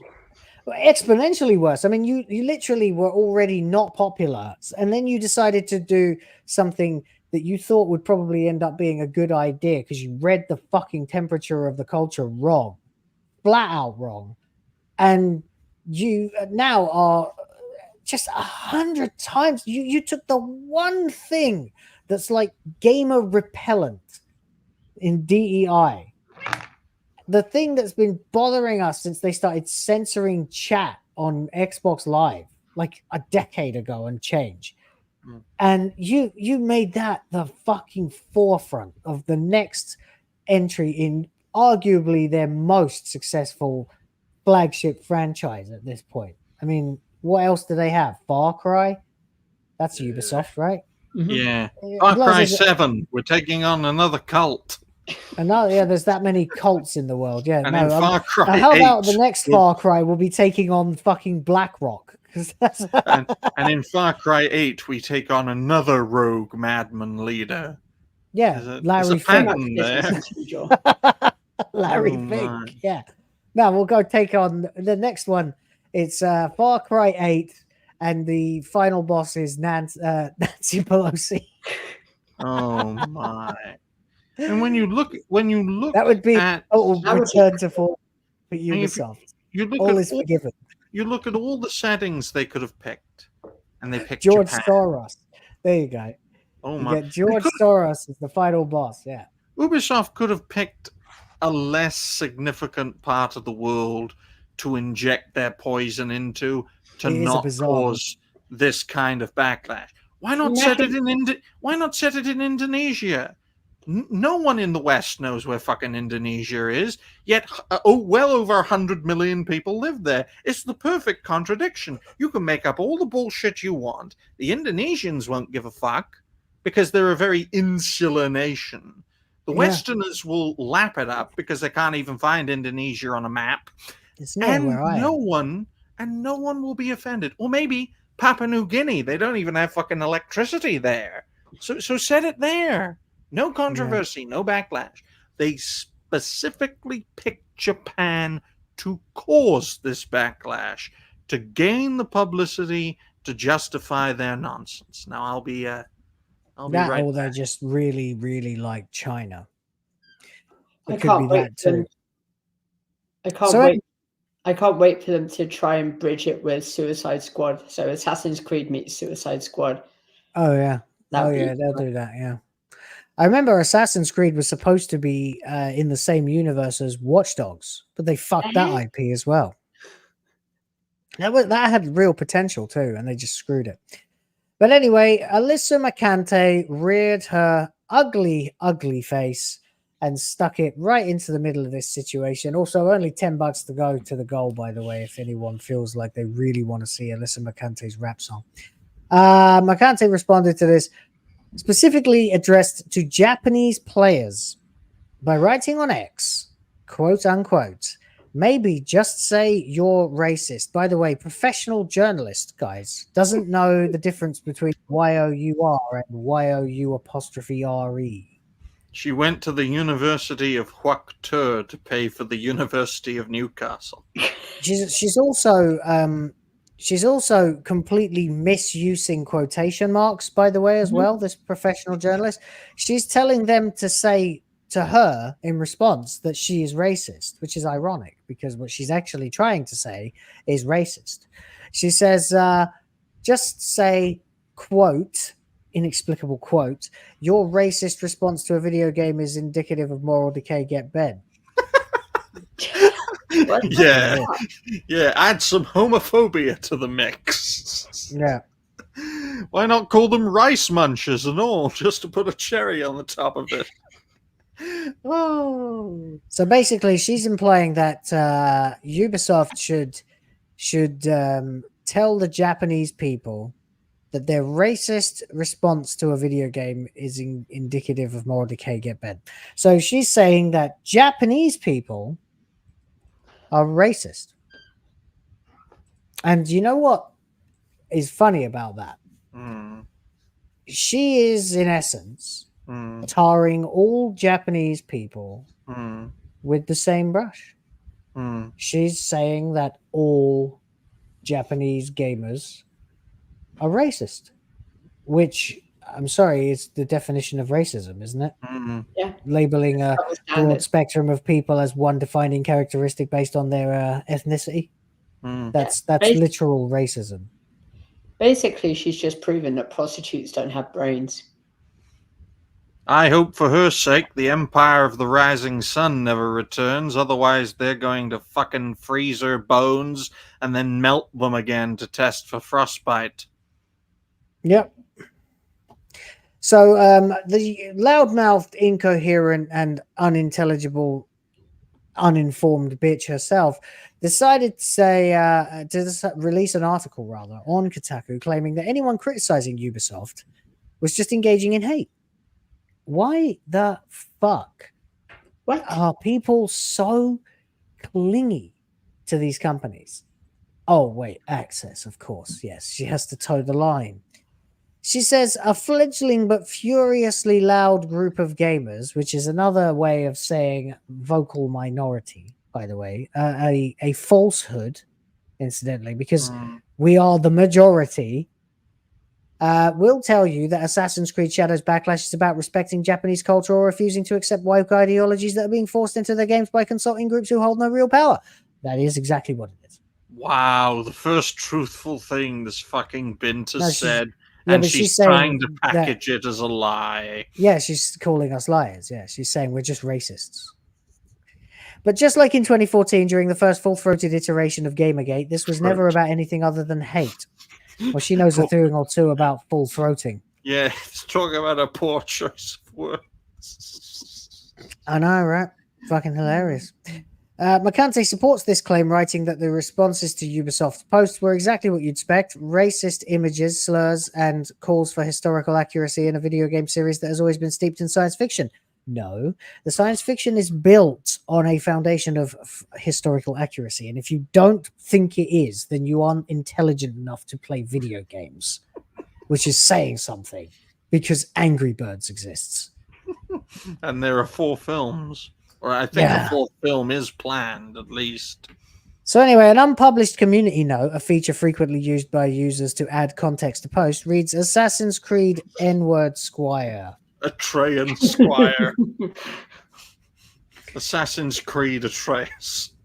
Not only does Mercante declare that Japanese gamers and others criticizing the game are just fueled by hate, but she absurdly claims that it's connected to US politics. She writes, the reactionary right-wing movement in gaming that has reared its ugly head yet again is no different, and it's happening right now for a reason. Socio-cultural issues are reaching a fever pitch in an election year, and just like 10 years ago, political ire is bleeding into popular culture. Newsflash, bitch, 10 years ago wasn't an election year. That's not how it works. It was 4 years. It'd be either 8 years or 12 years ago, you fucking retard. Political ire is bleeding into popular culture, where it's been seized upon by those looking to take advantage of naive, impressionable young men who are shunned in public but lauded and even loved online. Incels. This sounds like projection. It is. It's entirely that. Yes. Correct. She says there will never be a shortage of hate for them to spread. Their only way forward is full-throated, again, denouncing of bad actors in the video game space for the biggest names in the business, the largest companies in this industry. She's making it all about her, guys. She's making it all about her. It's her struggle. It's just 2014 again, baby. While painting us as the next Rommel, Goebbels, and Goering. She's insane. She says this is all happening because Mark Kern tagged me from behind a block and said that I'm attacking all Japanese people when I don't even mention them at all. Bitch, you did. Responded to an apology to the Japanese exclusively. It would be so funny if... I know you watch, Alyssa, you deranged harpy, okay? Look at this. This apology that you responded to says, to our esteemed Japanese community. To our esteemed Japanese. It doesn't say American, it doesn't say English, it doesn't say Filipino, it doesn't say anything. It doesn't say Welsh, it doesn't say anything. It says Japanese community. They're not apologizing to me. They're not apologizing to Ryan. They're not apologizing to Hypnotic or Geeks and Gamers or anybody else who's talked about this shit. They're apologizing to the Japanese. And your fucking half-baked, half-brained, fucking femtard response is to call whoever is complaining racist and indicative of moral decay. You are thereby saying Japan is racist and indicative of moral decay, you fucking brainlet. Get in the sea, until you can develop the ability to withstand human existence on land. You unevolved troglodytic bint. I do. You really feel well. I would find this even funnier if she thought Mark Kern was Japanese. Oh God, yeah, no, he's Taiwanese, or for you, Chinese. Yeah, they're all the same. No, but there you go. Alyssa Mercante fucks it up again. I mean, honestly, this woman is too stupid to be employed to do anything besides maybe operate a forklift truck. No, she's too stupid for that. I know some quite intelligent people who can operate forklift trucks. Maybe she should be working in a convenience store or something, like, you know, accidentally miscounting people's change. Or She's literal proof that all women are good for is prostitution. Oh my God. Fuck you now. All right, that's the stream demonetized then. It's okay, because the Alyssa Mercante song would have got us demonetized anyway, which is why I put it behind a price barrier. But unfortunately, we have not reached that barrier. So what did we get to? Still $10 short. Oh, well, maybe next time. Anyway, for the time being, unless anybody feels like dropping in now to play that video, then we'll get to our outros because we are about 4 minutes from the end of the stream, and it is time to say our outros. Well, normally I'd go with Rev first, but I suppose I should go with Ryan first this time. Darby, I'm writing a timestamp. Would you be so kind? Go on, Rev. Thanks everyone for joining us. Make sure you like, subscribe to this channel, and help support Will on his creative journey and Princess of the Fans. It's been a pleasure, as always. You can catch me on my channel. I'll be doing streams all weekend. I'll be back on WoTF Live tomorrow. There's no Tangent King podcast this week, so I'll be doing streams, and I'll also be streaming. What am I doing Saturday? Yeah, I'll be streaming Diablo 4 on Saturday as well. But yeah, it's always a pleasure being here. Thank you for having me. Hey, thank you. And yeah, Eros Rhoda just dropped in with 5 memberships. So thank you very much as well, because that's close enough. Yeah, all right, I'll say that. I'll call that. That's close enough. That's close enough. All right, then let's say our outros. We'll play the video as last thing before the credits roll. So Ryan, go ahead, mate. Well, folks, thank you all very much for watching this episode of Will of the Fans Live, episode 32. I have plenty of topics here to turn into videos. Oh, my phone is ringing. I don't know why. But professional live streamers, guys. No one ever calls me. That's the terrifying thing. But you can check me out over at Ryan Roger Athe. I'm not going to take the call because fuck it. I will be releasing a good few videos for today. Plus, Reality-Based Politics will be live at 9 p.m. UK time today with Pops as a special guest. Been a while since we had a good talk, and given the changing landscape of the political realm, we'll be having quite a bit to talk about. Tomorrow, hopefully we'll be having Epic Mike on Reality-Based Extreme. Really? He was supposed to be on Monday, but his daughter had to come home from the hospital, which for an American means a terrific expense. So hopefully she's back and she's doing very well. And hopefully we can have Mike on. If not, we'll reschedule it. Hey, see if he wants to come on here too. Schedule permitting, and we'll see you all later. My goodness, how terrifying! Someone called me. It's your parole officer. Oh shit! Got him! What the fuck? What the fuck? Man, Dobby in there with the fucking. Oh, I was almost going to say sniper shot, but too soon. The only people who call you Dobby are the people over at the hospice ward. Ooh, nice try. Didn't hell, savage bastards! What am I doing? Oh, well, whatever. I have fun doing what I do. And I hope you've had fun watching this episode of WTF Live. Oh, God, I'm getting completely confused. What day is it? I don't know. It's been a weird week. Thanks, everybody, for coming and checking out the stream. Hope you've had a good time. And thank you very much to T-Jab Steve again, ACAB on the plane, and Eris Rhoda for getting us nearest, damn it, to the goal that I'm going to be happy to play the Alyssa Mercante rap song. I hope you'll enjoy that during the outro. I will be making videos tomorrow and Saturday. We've got SNH, of course, at the usual time on Hypnotic's channel. And, of course, we'll be doing WoTF Live with guest Ryan, I believe, right? Yes, I believe it's John Delarose. And as for the special guest on SNH, I believe that's 8-Bit Eric, both fine fellow creators. That's it. Yeah, actually, I've been looking forward to talking to 8-Bit Eric for a while, so that should be good too. Yes, JDA said he'd be coming on the show this week, so that will be very interesting. And I have a special surprise for next Sunday. Not this Sunday, but next Sunday. My influence is very effective, folks. Ryan's more connected than he looks. For a guy who never gets phone calls, he sure does know a lot of YouTubers. Anyway, I don't know any. I don't know any, man. I don't know any. But yeah, okay, that's cool. So that's the show. Thanks for watching. We will be back on Tuesday with this show after Sunday with WoTF Live. As always, please feel free to like and subscribe to this channel and also to both of these fine gentlemen who put up with me and my unprofessionalism every couple of days or so. For your viewing pleasure, I present the Alyssa Mercante anthem, which I have titled Notice Me, and we will see you next time. Bye-bye.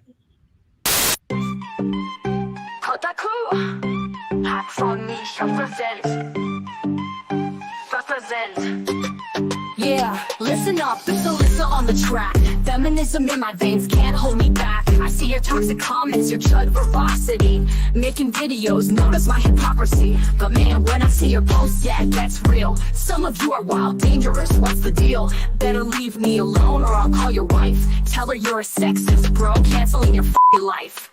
Gamer gang 2, now you bitches, this is just a fraud. I'll put you yourselves on a list, Colin to confront. YouTubers obsessed, making content everyone can see. But if they stop, no one else will ever notice me. You think it's a game, set my status to inactive. Put a nose ring through my septum so no one thinks I'm attractive. Tinted specs while I call a fight, showing off my class. Protect my extra chicks who gonna pull up, kick my bitch ass. Got reply guys talking while I'm watching from behind blocks. Johnny and the rest, dumbass bitches think I'll suck their yeah, I've called you out, but you ain't stopping. Never met a problem that I couldn't fix by slut dropping. Gamer gang 2, now you bitches, this is just a fraud. I'll put you yourselves on a list, Colin to confront. YouTubers obsessed, making content everyone can see. But if they stop, no one else will ever notice me. Got that little fake Nick, formerly escapist. Little punk, do what I say or I'll call you a racist and trolls think you on gaming. You wanna but you're scared of my victim blaming. Hypnotic, will of the fans, Ryan, Roger, F.A. Crumb smash, JT for a why, won't you go away? I made it clear, bitch, I'm a bad mother liquor. The hand trace call me, I'm the trash you need, Gamer gang 2, now you bitches, this is just a fraud. I'll put you yourselves on a list, Colin to confront. YouTubers obsessed, making content everyone can see. But if they stop, no one else will ever notice me. Yeah.